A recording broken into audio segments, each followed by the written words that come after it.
algo que siempre se ha preguntado, sobre todo, en tu examen te va a venir, lo seguro, que te va a venir la curva presión-volumen, pero evidentemente sin los enunciados como tal.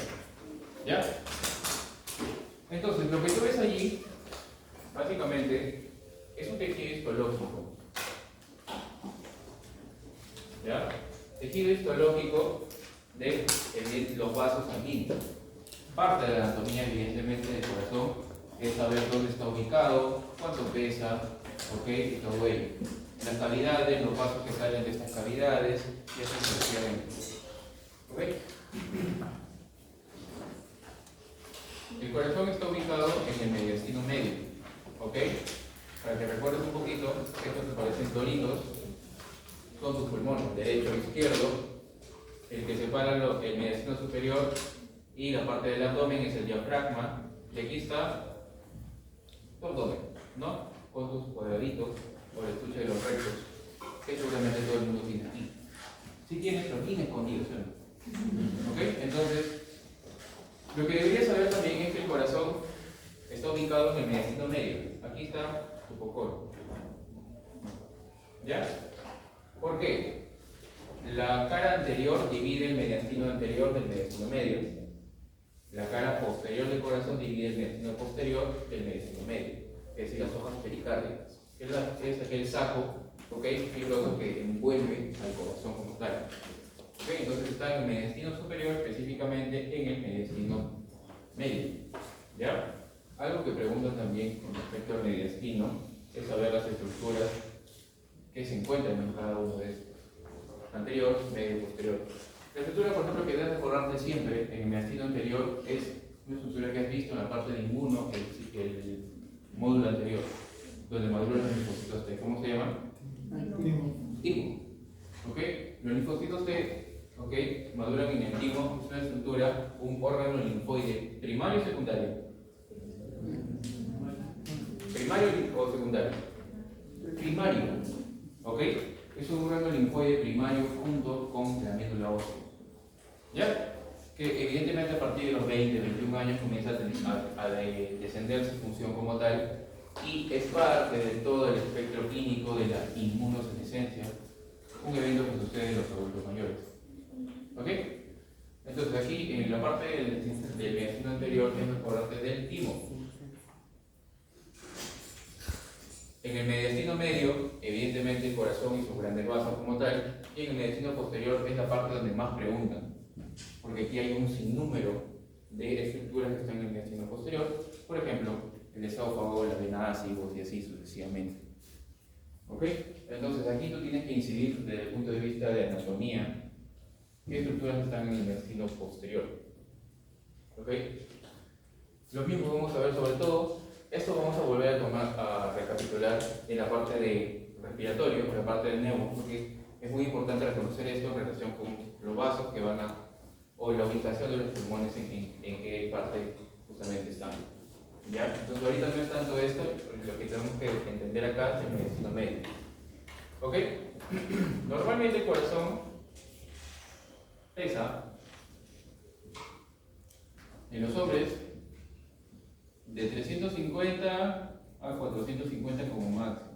¿Ya? Esto puede variar dependiendo de la literatura que vayas a leer, del año que se publique la literatura, etc. ¿Ok? Pero entre ese peso debería oscilar. En las mujeres es un poquito menos, tal vez 250 a 350, ¿ok? Pero en negativo. Menos. ¿Qué significa que sea negativo? Menos 250 o menos 350. ¿Jennifer? ¿Qué significa? Si es negativo. Anatómicamente hablando.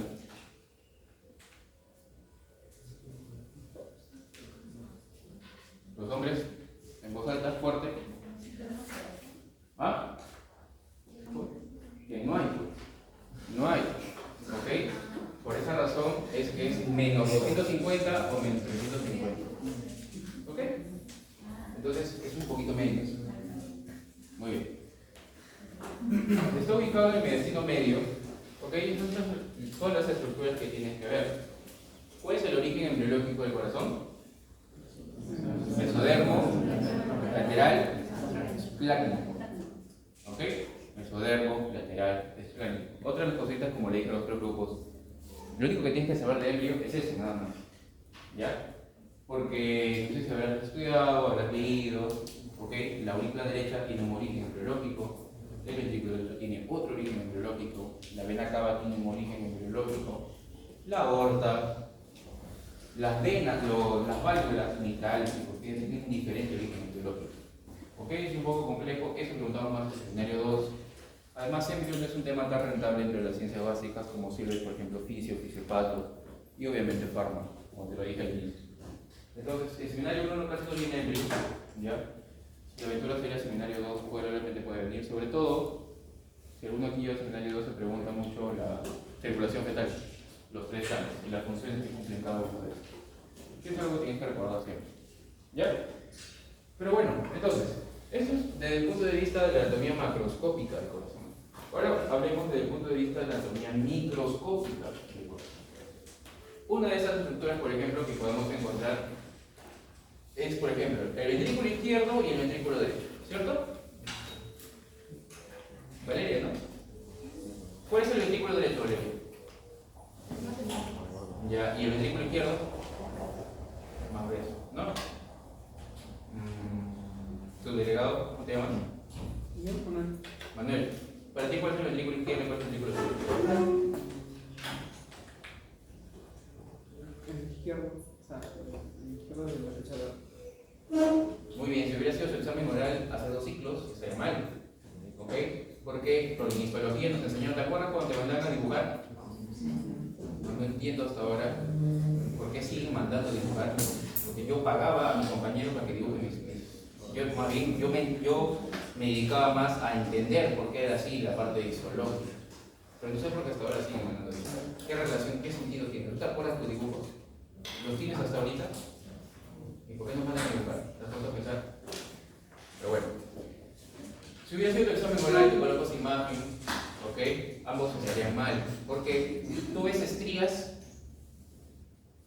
no son las estrías que nos salen. Tú ves estrías, las estriaciones que tienen parte del músculo estriado cardíaco. Lo que ves ahí es un vaso sanguíneo. ¿Ya? Entonces, a partir de allí comenzamos.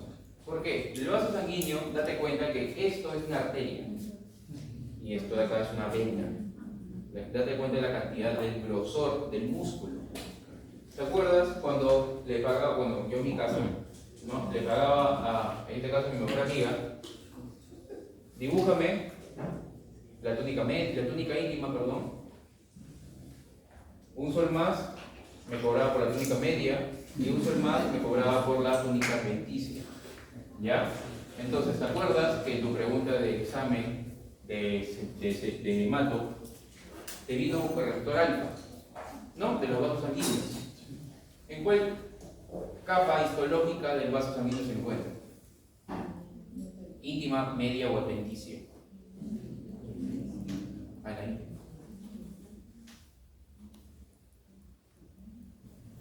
¿En qué capa se encuentra tu corrector alfa? Adrenérgico, ¿te acuerdas que te vino? Segundos mensajeros, unidad proteinaje Q, segundos mensajeros IP3 y glicerol. Íntimo, ¿no? En la media, pues. Allí está el músculo liso. El músculo liso vascular, uno de los tantos ejemplos de músculo liso vascular es este. Ahí está el corrector alfa 1, que va a responder frente a, por ejemplo, el sistema nervioso autónomo. ¿Ok? Pues aquí está tu receptor alfa 1. Date cuenta de la cantidad del músculo o la diferencia muscular que existe entre la arteria y la vena. ¿Ok? ¿Por qué es importante reconocer esa diferencia? ¿Ok? Porque la cantidad de sangre, ¿ok?, que es una variable, en este caso es el retorno venoso, ¿ok?, del corazón, está almacenada principalmente en venas. ¿Ok? Aproximadamente 70 o 80% de la sangre aquí está, en venas. ¿Ok? Y aquí tú, por ejemplo, puedes dar cuenta desde el punto de vista de histología con fármaco. Porque, por ejemplo, si tienes un paciente con una angina estable, acuérdate que nos enseñaron que la angina estable calma con el reposo, calma con nitratos, y hay un porcentaje de oclusión del vaso que es no más del 70%, depende del libro que leas, ¿okay? Que está ocluido por producto de cualquier causa. En este caso, lo más frecuente son placas ateroscleróticas. ¿Okay? Aquí entran, por ejemplo, los famosos nitratos. El nitrato isosorbide, tantos que hay. ¿Okay?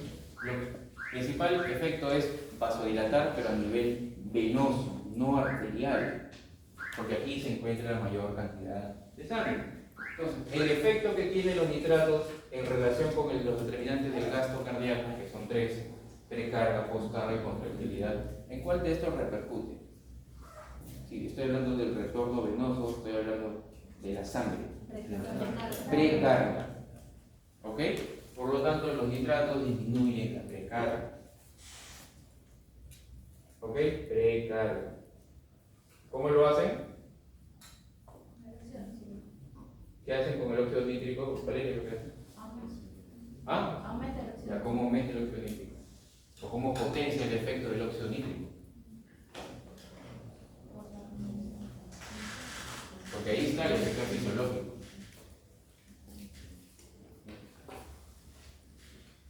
¿Cómo lo hace? Aumenta el AMP cíclico. ¿Ah? Aumenta el AMP cíclico. Cambia la A por la G. GMP cíclico. ¿Ok? Porque los receptores GS, ¿ok? El efector fisiológico como tal es el AMP cíclico.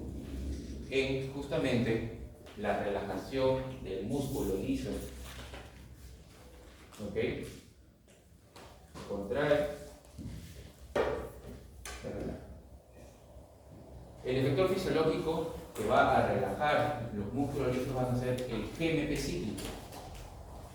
¿Ok? Entonces tienes AMP cíclico y GMP cíclico. Estos dos son los efectores fisiológicos como tal. Este es de óxido nítrico y este es el receptor beta 2 adrenérgico. ¿Ok? Entonces, este de acá, o estos dos efectores fisiológicos se van a ver inhibidas por un complejo enzimático llamado las fosfodiesterasas. ¿Ok? Las fosfodiesterasas, ¿qué es lo que van a hacer? Hidrolizar ambos efectores fisiológicos. Por ejemplo, fosfodiesterasa 3, fosfodiesterasa 4, fosfodiesterasa 5. Por ejemplo, el sildenafilo, que es la famosa pastillita azul. ¿Ok? ¿Se utilizó para qué? ¿O para qué se creó? Para tratar la hipertensión pulmonar. ¿Ok? El sildenafilo tiene un mecanismo de acción que es inhibir la fosfodiesterasa del tipo 5, que es el número que tiene la fosfodiesterasa está de acuerdo al sitio anatómico en el que se encuentra. En el músculo liso vascular se encuentra la fosfodiesterasa 5. Lo que hace el sildenafilo es bloquear esta fosfodiesterasa 5. ¿Ok? ¿Y para qué se usa el sildenafilo? Disfunción eréctil. Entonces así puede justamente prolongar la erección. ¿Ok? Ten mucho cuidado porque puede ir al otro lado, que es el famoso priapismo. ¿Ok? El tratamiento del priapismo es doloroso. ¿Ok? No creo que si eres hombre quieras ver cómo es el tratamiento del priapismo. Es horrible. ¿Ya? Pero bueno. Entonces, ¿qué es lo que hace el sildenafilo? Bloquea la fosfodiesterasa 5 y así permite que el GMP cíclico haga su efecto fisiológico como tal, que es la vasodilatación, y así prolongue justamente la erección a través de la continua cantidad de sangre que está en los cuerpos cavernosos del pene. ¿Ok? Entonces, un ejemplo. Otro de los ejemplos. Vamos a ver en respiratorio. El famoso fármaco llamado roflumilast, que también es un inhibidor de fosfodiesterasa. Otro inhibidor de fosfodiesterasa en cardio, milrinona, por ejemplo, inhibidor de fosfodiesterasa 3. ¿Ok? Entonces, así hay varios targets, mecanismos de acción, etc. Entonces, te pueden preguntar, ¿cuál es el efecto de la fosfodiesterasa? ¿Cuál sería? Hidrolizar, inhibir, bloquear, ¿qué cosa? GMP cíclico y AMP cíclico. ¿Cuál es el mecanismo de acción de sildenafilo? Inhibir, antagonizar fosfodiesterasa 5. milrinona, inhibir, antagonizar, bloquear fosfodiesterasa de tipo 3. ¿Ok? Entonces, date cuenta que todo lo que estoy hablando está en tu Biblia, ¿ok? Sobre todo en la parte de contracción del músculo liso. Pero para poder entender cómo se contrae y cómo se relaja el músculo liso, primero tienes que saber la parte fisiológica como tal. ¿Cuántos tipos de músculos tenemos en el cuerpo? ¿Cuántos? 2. Estriado y liso. El estriado se subdivide en 2. Estriado esquelético y estriado cardíaco. ¿Ok? ¿Crees que los tres se contraen de la misma forma? No. Hay diferencias muy importantes entre uno y otro. Por ejemplo, en el músculo liso vascular o en el músculo liso en general, el músculo liso se encuentra en diferentes órganos. Se encuentra en el tejido gastrointestinal, se encuentra en el útero, por ejemplo, músculo liso uterino, músculo liso genitourinario, músculo liso vascular, ¿ok? Y así sucesivamente. Va a tener una proteína efectora y un mediador de relajación. De relajación ya lo hemos visto, que es el óxido nítrico. A partir de ahí inicia con el GMP cíclico. Ay, no les mencioné. El GMP cíclico, ¿te acuerdas la proteína quinasa que producía el AMP cíclico? ¿Qué proteína quinasa era? Quinasa. Ah, muy bien. Esta es la que va a fosforilar. Pero la proteína quinasa que va a fosforilar en el GMP cíclico es la proteína quinasa G. Así como el gato ronrón, G de gato, ya. Proteína quinasa G. Esa es la que va a fosforilar. Pero ¿a quién fosforila? A ver, para los que estudiaron contracción de músculo liso. Hay compañero que me está grabando. ¿Qué es tu nombre? Vale. Aquí fosforila la proteína quinasa G para que permita la relajación del músculo liso muscular. O puede su target. En otras palabras, más fácil. ¿Cuál es el target de la proteína quinasa G?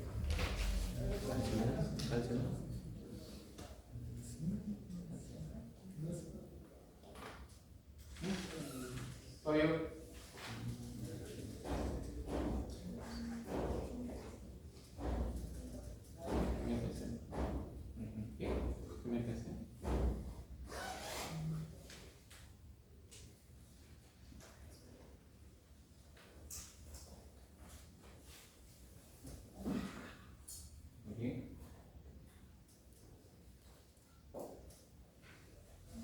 Contracción músculo liso, fisiología, cuarto ciclo.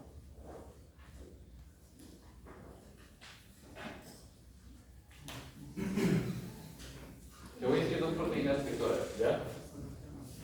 Tenemos una cadena ligera de miosina quinasa y una cadena ligera de miosina fosfatasa. La quinasa actúa en la contracción y la cadena ligera de miosina fosfatasa actúa en la relajación. ¿Ok? Entonces, creo que tengas en cuenta estas proteínas que son muy importantes. Cadena ligera de miosina quinasa y cadena ligera de miosina fosfatasa. Ambos juegan un papel o en la contracción o en la relajación. ¿Ok? Una responde, por ejemplo, al acoplamiento entre calcio y calmodulina, y lo que hace la fosfatasa es, en la parte de relajación, es sacar ese fósforo. ¿Ok? Eso es parte de la contracción normal. Muy bien. Entonces, aquí va todo esto. Por ejemplo, los nitratos, como te vuelvo a decir, disminuyen la precarga, que son vasodilatadores de tipo venoso. ¿Ok? ¿Cómo me doy cuenta que es venoso? Porque tiene menor cantidad de músculo. Así como hay un vasodilatador de tipo venoso, también hay un vasodilatador de tipo arterial. ¿Cómo se llama? Ya que por ahí vi consolidado de targets en Mojavón.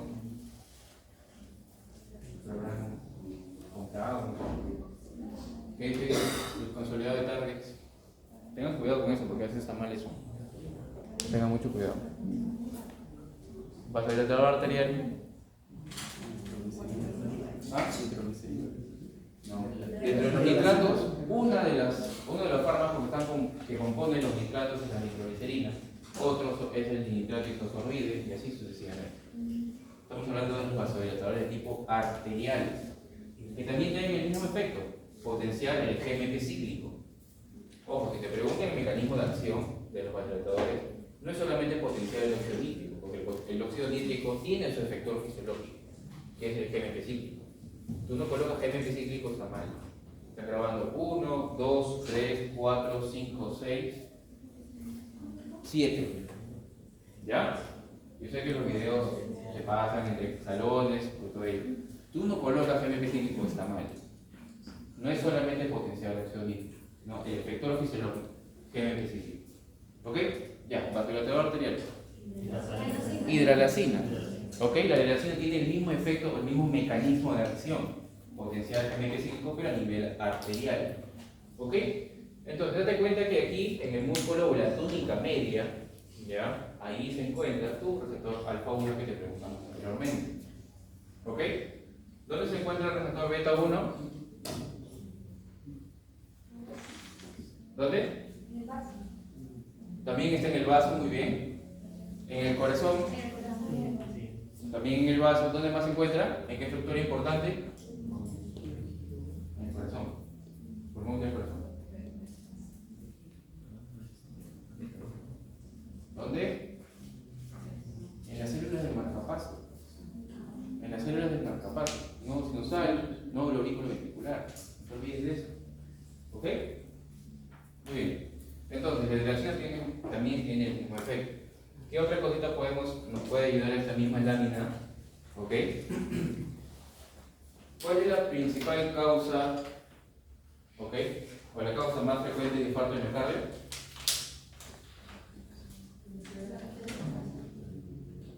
Aterosclerosis, ¿seguros? ¿Cuál es la capa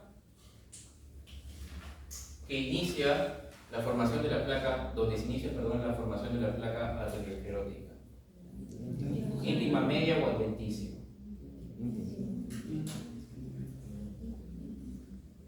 ¿Íntima por aquí? ¿Alguno dice otro?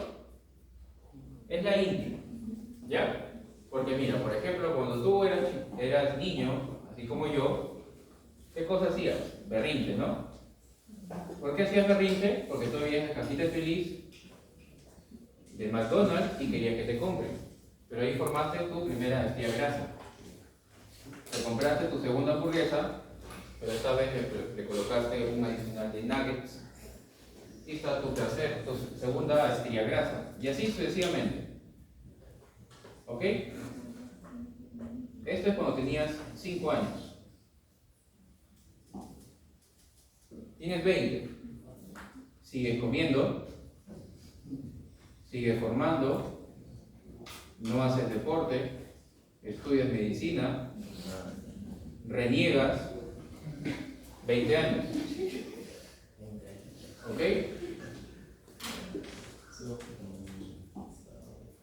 40 años. Si eres papá, el hijo te vas a renegar, sigues comiendo tonterías, no haces deporte porque nunca hiciste,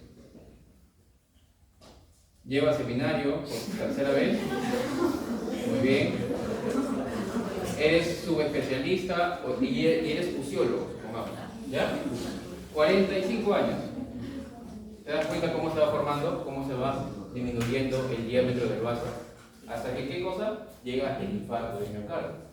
Por lo tanto, ¿cuáles son las capas del corazón, ok, que van a ser más proclives o más susceptibles a la isquemia? ¿Cuáles son las capas del corazón? Endocardio, miocardio y pericardio. ¿Ok?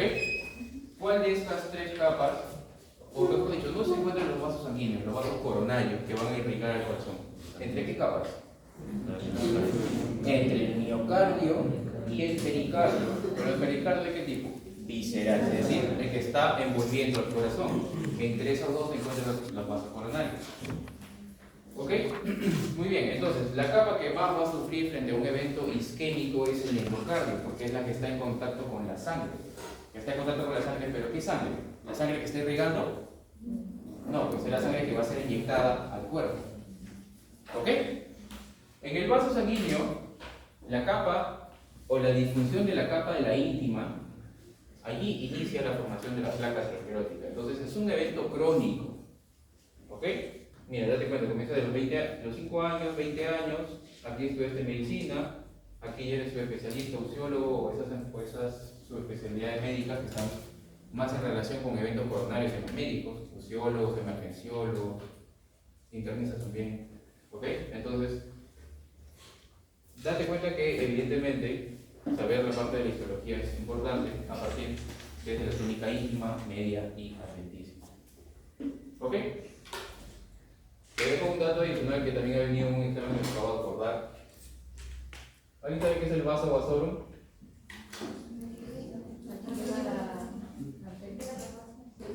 Ya.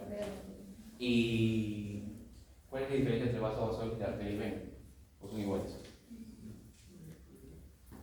Eso venía en la parte teórica. Alguien tendrá tal vez vaso vasorum y alguien no tendrá. Entonces aquí estamos viendo un poquito más o la importancia de recordar ese dibujo que hacías en el segundo, tercer, cuarto ciclo, por el cual yo pagaba en la liga, el dibujo. ¿Ok? Entonces, otra correlación física. Muy bien, entonces lo que les he dibujado acá prácticamente esta es una imagen más bonita que está en tu mismo libro. ¿Ya? Para que tú puedas entender esto de acá.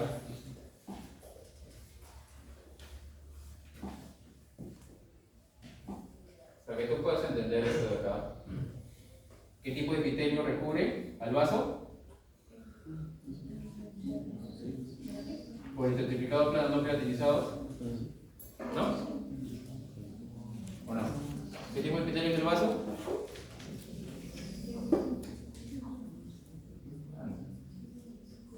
Ahí está la respuesta. ¿Cúbico?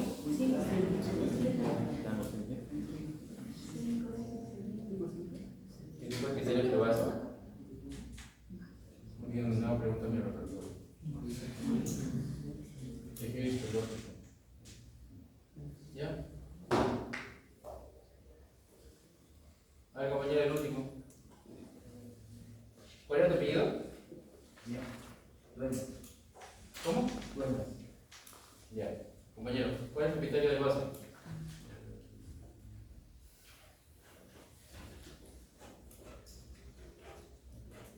El epitelio que se hacían dibujar de qué color? Rosado, ¿no? ¿Cuántas cajas de colores has utilizado? Bueno, yo no. Yo dibujaba mis con 3 lapiceros, negro, azul y verde, nada más. Yo ya compré mi color, no estoy en arte. ¿Ya? A ver. ¿Ah? ¿Ya? ¿O? Monoestratificado o simple. Escamoso simple. ¿Ya? O simple plano. Es lo mismo, escamoso simple. Entonces, date cuenta que evidentemente aquí, por eso es que iniciamos con hemato. Porque aquí evidentemente en la túnica íntima está en contacto con la sangre. Y esto es a grandes rasgos para que puedas entender, mira cómo viene acá. Supongamos que es un vasito coronario, ¿no? Que son las primeras ramas de la aorta. ¿Ok? Entonces, date cuenta que este LDL que se está formando es producto de McDonald's, Burger King, medicina, Kentucky y así sucesivamente. Seminario por ahí también. Mi nombre también está, el otro para también. ¿Y el doctor Nieves cuál será? Este, ¿no? ¿No? La célula fumosa, pero un poquito más grande. ¿No? Entonces, esto evidentemente pasa con los años. ¿Cuál es el hallazgo en los niños? En los niños es esto. Fatty streak se llama. Fatty streak significa estrías grasa. Ese es el primer hallazgo de la placa esclerótica, pero en los niños. Pero como recién está iniciando, ¿ok? No va a generar patología como tal. Pero ¿te acuerdas los principales libros, Harrison, Farreras, etc., que decían a partir de qué año es predispone al hombre a sufrir trastornos del tipo coronario isquémico? ¿Te acuerdas? A partir del 35, pero el pico ¿cuál era? 45, 55 años. La gran mayoría de hombres, ¿ok?, predisponen a trastornos isquémicos. ¿En la mujer es igual? No. ¿Por qué en la mujer no es igual? Por los estrógenos. Los estrógenos lo que hacen es barren todo eso. Pero a partir de qué edad sí se iguala con la del hombre? 50. En la menopausia. Ok, todo eso tiene sentido. En la menopausia, el riesgo coronario del hombre y de la mujer casi se equipara. ¿Ok? A grandes rasgos. Muy bien, entonces, ¿qué es lo que sucede? Esta formación de placas de LDL o el colesterol malo, lo que van a hacer es pegarse a la placa, pegarse a este tipo de epitelio, y lo que va a generar son radicales libres, especies reactivas de oxígeno. Estas especies reactivas de oxígeno son dañinas, y lo que van a formar son microlaceraciones en los vasos sanguíneos. Pero ¿cuál es la respuesta de tu cuerpo a laceraciones o pequeños cortes? La hemostasia primaria. Luego, la hemostasia secundaria, ¿qué hace? Estabiliza el coágulo. ¿Ok? Muy bien. Pero si tú sigues comiendo, no haces deporte, eres sedentario, me estás escuchando ahorita, ¿qué estás haciendo con tu vaso coronario? Todo el momento está generando radicales libres producto de la oxidación, porque esta grasa que está pegada se oxida y de esa oxidación se forman radicales libres. ¿Ok? Entonces, ¿cuál va a ser tu célula que te va a proteger? Célula sanguínea del sistema inmune, el macrófago. En un sitio de inflamación, ¿cuál es la primera célula sanguínea que llega? Neutrófilo. Pero el neutrófilo tiene propiedad fagocitadora y destructora. ¿Cuál tiene enzimas? ¿Cuál es la enzima que media la destrucción del neutrófilo?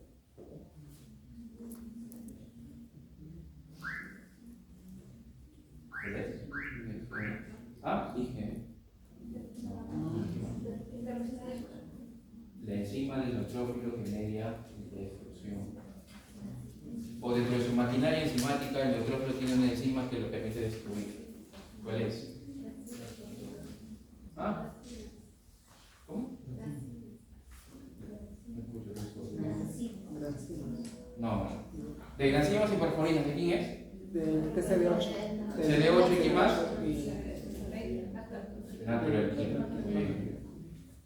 ¿Del neutrófilo cuál será? ¿Ah? Es una estructura que contiene mieloperoxidasa. ¿Ok? Otra de las enzimas justamente que media la destrucción es la elastasa. ¿Ok? ¿Por qué es importante saber esto? Porque la mieloperoxidasa es la primera enzima que justamente cuando el fagocito captura al antígeno, ¿ok?, produce o inicia el evento de estallido respiratorio, y a través del estallido respiratorio destruyen patógenos y estructuras que no son patógenos. ¿Ok? Menos mal no viene esa pregunta, ¿no? Pero bueno. Entonces, eso es lo que hace el neutrófilo, pero lo que hace el macrófago es un poquito más especializado, es más inteligente. ¿Qué es lo que hace? Agarra el LDL y trata de contener la inflamación. Pero otra de las funciones del macrófago es que justamente produce algo. ¿Alguien sabe qué es esto? Factor nuclear capa beta. Factor nuclear capa beta. ¿Qué es el factor nuclear capa beta, compañero? Para hablar en cristiano.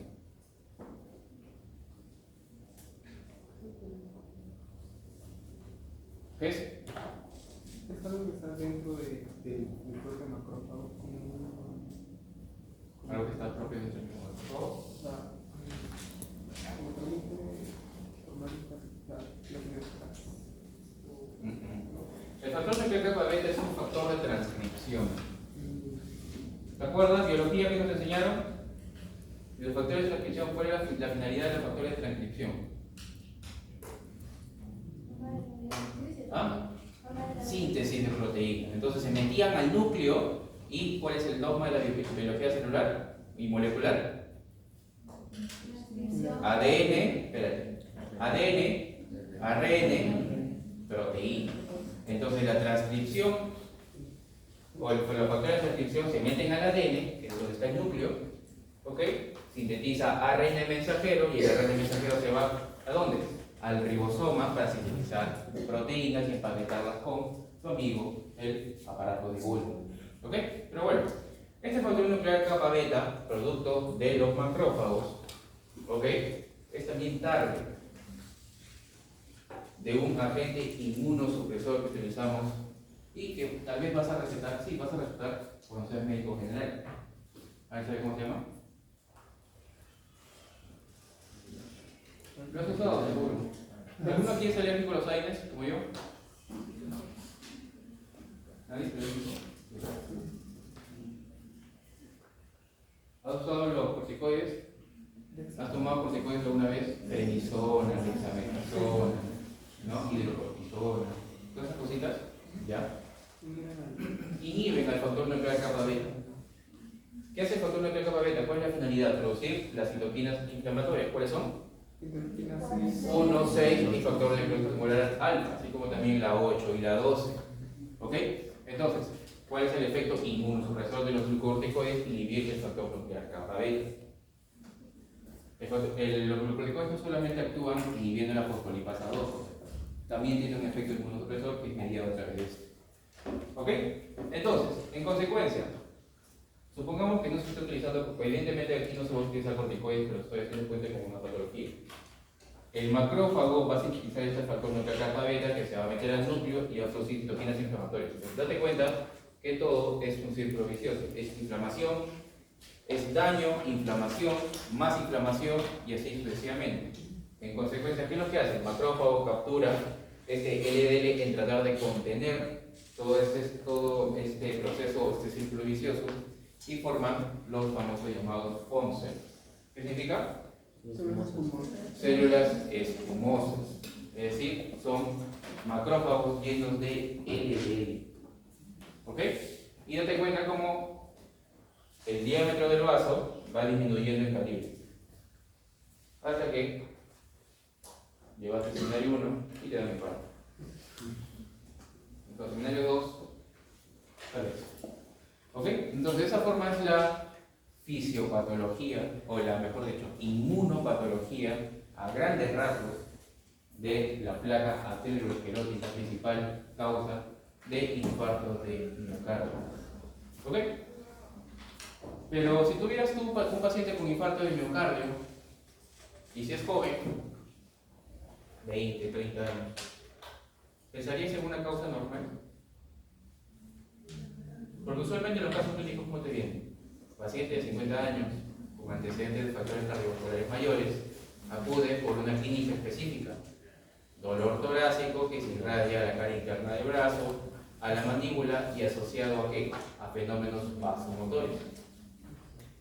Pero si te dicen paciente de 20 años o de 10 años, con la misma clínica, ¿qué piensas? ¿Qué causa pensarías? ¿Ah? Podría ser una causa inmune, muy bien.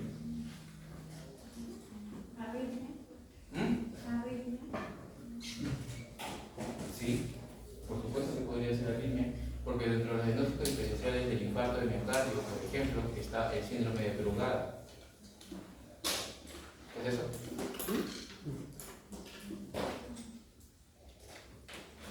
Es una canalopatía en los canales de sodio. Para poder entender qué sucede, necesitas primero saber potencial de acción. En el corazón tenemos dos tipos de potencial de acción: lento y rápido. ¿Okay? Rápido está en los cardiomiocitos y el lento está en las células marcapasos. Es importante porque allí te van a venir preguntas de antiarrítmicos. ¿Ok? Pero bueno, en este caso, la posible causa, por ejemplo, de los pacientes con toda esta clínica, si es muy joven, ¿ok? Es una causa un poquito rara. Se llama la hiperhomocisteinemia, que es otra de las causas que seguramente lo habrás leído en algún momento, pero lo pasaste por alto porque dices tal vez eso no venga en el mundo. ¿No? La hiperhomocisteinemia, ¿ok? La homocisteína, como evidentemente si te das cuenta todo esto es un proceso crónico. Están factores asociados, es el sedentarismo, el consumo, o mejor dicho, los malos estilos de vida, etc. Pero cuando un paciente tiene 10 años o 15 años y tiene toda esta clínica, probablemente algo más grave suceda. ¿Cuál es la moraleja de esto? Cuando tengas un paciente joven, ¿ya? Tú no vas a pensar en un trastorno crónico, vas a pensar en un trastorno metabólico. La homocisteína, ¿ok?, es el producto de algo, de una ruta bioquímica. ¿Te acuerdas de la homocisteína? ¿No? ¿Te acuerdas? Dijiste cisteína. ¿Te acuerdas? ¿Te acuerdas del ácido metilmalónico y todas esas cosas? Esa ruta bioquímica comparte con otra ruta bioquímica. Y si se genera más homocisteína, la homocisteína es un producto que puede dañar el endotelio. Esto puede originar infarto de miocardio, sobre todo en jóvenes. Muy bien. Listo. Entonces, evidentemente este esquema, la finalidad de esto es para que veas lo bonito que sucede y está en tu libro, pero en realidad todo lo que tú ves acá está acá. Cada vez más obstruye la luz del vaso, que origina o puede originar la angina estable o la angina inestable, y sobre todo en paciente joven, usuario de cocaína, que, ¿cómo le asociaban? ¿Qué patología era? Gris metal. ¿Ok? Fármaco característico que se da en la angina gris metal. ¿Qué te dice tu academia? ¿O tus videitos de la academia que dice? ¿Qué fármaco se da a un paciente con angina gris metal? Y también lo vas a ver aquí, en cardio. ¿Ah? No. Tratamiento, gol estándar de la angina de gris metal. ¿Por qué pregunto esto? ¿Por qué eso dice las academias? Yo me hizo todo eso cuando era alumno. Pero, fíjate un poco bien. ¿Cuál era? Los calcioantagonistas. Los calcioantagonistas es el tratamiento gol estándar para la angina de gris metal. ¿Ok? ¿Cómo actuarán los calcioantagonistas? En algún momento veremos eso. ¿Ok? Pero entonces, esa imagen de lo que se acabo de decir está acá. ¿Ok? Muy bien. Evidentemente, el corazón no se ve de esa forma normal como le dibujaste a tu tóxico o tu tóxica. Eso no es el corazón. Ya el corazón se ve así, nuestras cavidades se ven así. Tenemos dos cavidades, dos aurículas y dos ventrículos. Tenemos una orientación antero-posterior. ¿Ok? Entiéndase que esta parte de acá es la parte anterior y esta aquí es la parte posterior. ¿Cómo te das cuenta? Por la aorta. ¿Cómo te das cuenta también? Por el cuerpo vertebral, y adentro del cuerpo vertebral que está la médula espinal. ¿Ok? Y en la parte anterior, esto de aquí es el esternón. ¿Ok? Muy bien, entonces lo voy a dibujar con dos colores para que tú puedas ver. Esto de acá es el ventrículo derecho y esto de acá es la aurícula derecha. Lo dibujo de azul porque es sangre oxigenada que va a ir al pulmón. Esto de acá es el ventrículo izquierdo y esto de acá, un poquito acá, es la aurícula izquierda. Entre la aurícula izquierda y la aorta está lo que vas a comer en la semana de la medicina, o la estructura por donde va a pasar tu bolo alimenticio que vas a comer en la semana de la medicina. ¿Cómo se llama? El esófago. ¿Ok? ¿Te acuerdas del algoritmo que le hice cuando estudiaste medicina interna en la fibrilación auricular? Como le dije el grupo pasado. Hay algunas arritmias que siempre me preguntan. Una de ellas siempre va a ser fibrilación auricular. Otra de ellas va a ser el síndrome de Wolff-Parkinson-White. ¿Ok? Y otra de ellas va a ser la fibrilación ventricular. O mejor dicho, las arritmias que son desfibrilables y las arritmias de tipo no desfibrilable. Esas son las que siempre más preguntan. ¿Ok? Estoy hablando de las taquiarritmias. Ahora, las bradiarritmias serán los bloqueos. Bloqueo primero, segundo, tercer grado. Mobitz, Wenckebach, todo eso. ¿Ok? Entonces, dentro del algoritmo diagnóstico de la FA, ¿te acuerdas? ¿Por qué podría producir trombos la fibrilación auricular? formato. La FA, ¿por qué puede producir trombos?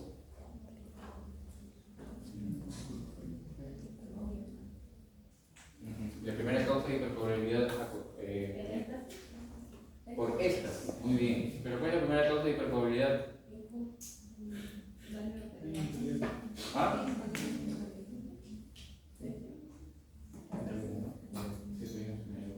Mutación del factor 5 de Leiden. ¿Ok? Primera causa de hipercoagulabilidad.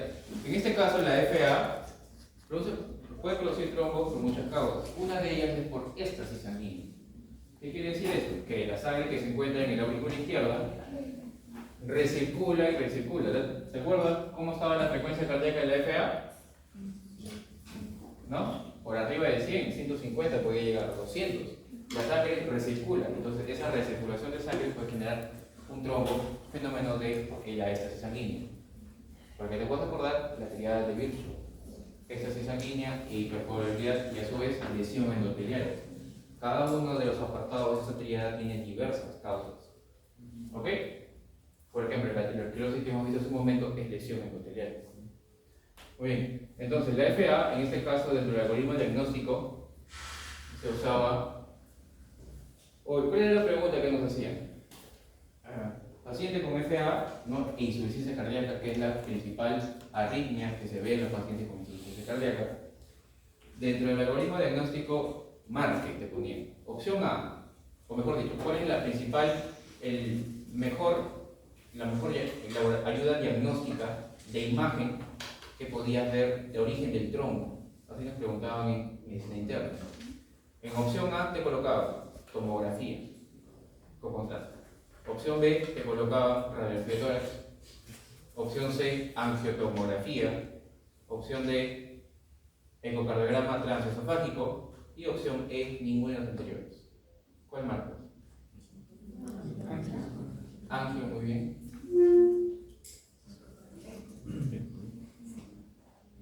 Ojo la pregunta, para ver el origen del trombo. ¿A dónde puede migrar ese trombo? De la aurícula izquierda, el FA. Acá pues.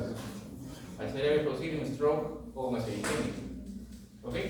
Entonces, para ver el origen del trombo, ¿cuál es el mejor examen auxiliar o gold estándar? ¿Me acuerdas la palabra gold estándar que nos contaba? ¿Cuál era? El ecocardiograma transesofágico. ¿Por qué? Porque el esófago metía un aparatito, es como una cámara. Lo meten por el esófago y ven absolutamente todo el corazón. Y aquí, ¿qué pueden ver acá? Los trombos que están en la aurícula izquierda producto de la fibrilación auricular. ¿Ok?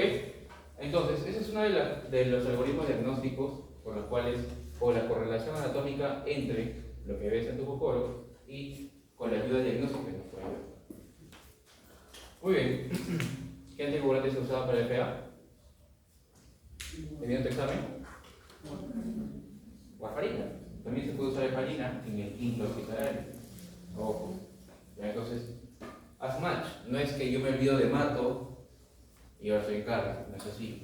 Los dos tienen relación. Por esta razón vemos primero que mato, luego carne. Pero bueno, también hay otra estructura que viene por arriba, que es tu amigo. ¿Cómo se llama tu amigo? El vago. ¿Ya?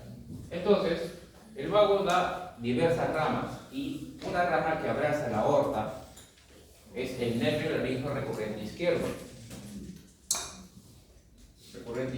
El nervio laríngeo recurrente izquierdo, ¿ok?, va a inervar a las cuerdas vocales. ¿Ok? Entonces, supongamos que tengas una hipertrofia de la aurícula izquierda por cualquier causa. Una de ellas, la más frecuente, es la estenosis de tipo mitral, por ejemplo. Cualquier causa que puede generar, ¿ok?, una hipertrofia de la aurícula izquierda. Pero supongamos que tengas una hipertrofia en este paciente, puede comprimir aquí esófago y al nervio laríngeo recurrente que está al costadito del esófago. El síndrome que te acabo de decir está en tu Biblia también, que se llama el síndrome de Horner. Disfagia y ronquera. Comprimes el esófago, disfagia. Comprimes el nervio laríngeo recurrente izquierdo, que normalmente inerva a las cuerdas vocales, produce ronquera. ¿Ok? Entonces puede ser por cualquier causa que suceda o que predisponga a una hipertrofia de la aurícula izquierda. Primera causa, primer hallazgo patológico. Segundo hallazgo patológico. Le voy a poner el mismo caso.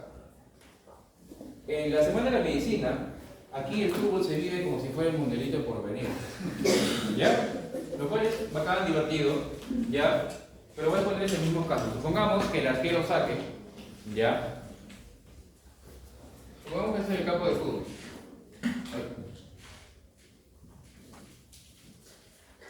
Este es el área.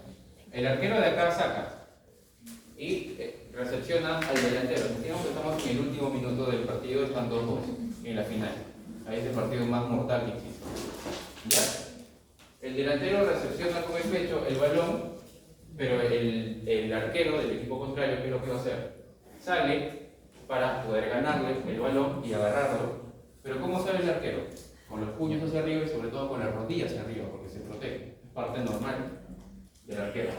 Pero la rodilla impacta ¿en quién? En el tórax. Ya impacta en el tórax. Y yo, como voy a estar de árbitro, voy a entrar y si veo, por ejemplo, incurgitación yugular, me pongo a rezar. Lo máximo que voy a hacer es gastar mis megas y llamar a SAMU, ¿ya? ¿Qué número es SAMU? 106, ya tienes que saber eso.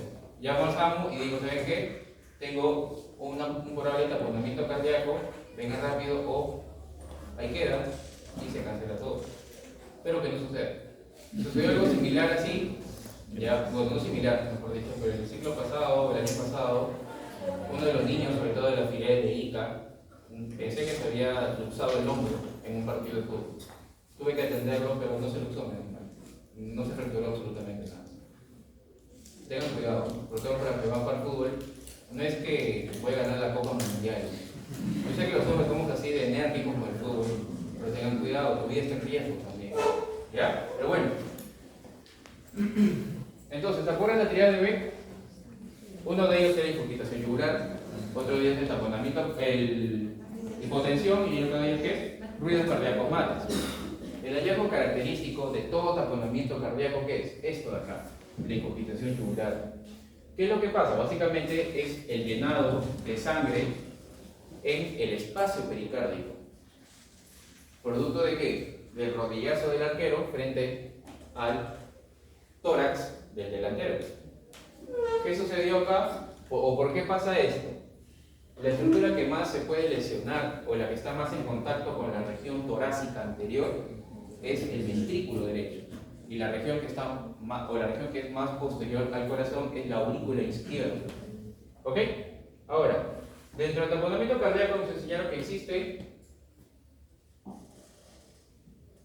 ¿Te acuerdas? Pulso paradójico. ¿Qué es el pulso paradójico? ¿Qué es?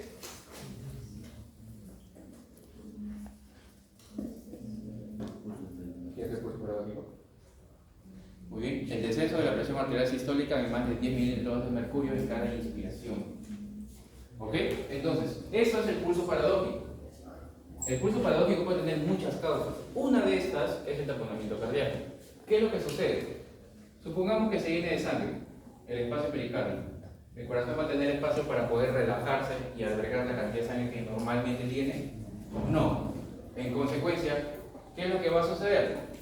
El paciente en cada inspiración, y este es un fenómeno fisiológico normal, cuando tú inspiras, aumenta o disminuye el retorno venoso.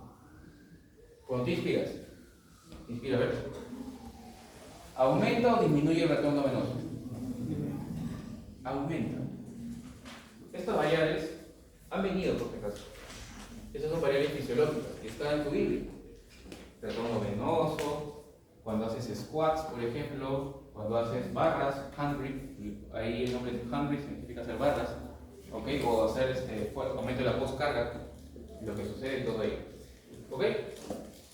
En aumento del retorno venoso es en la inspiración. ¿Y qué es lo que sucede en este paciente que ha suscitado todo este evento? en cada inspiración, el ventrículo derecho se está llenando de sangre.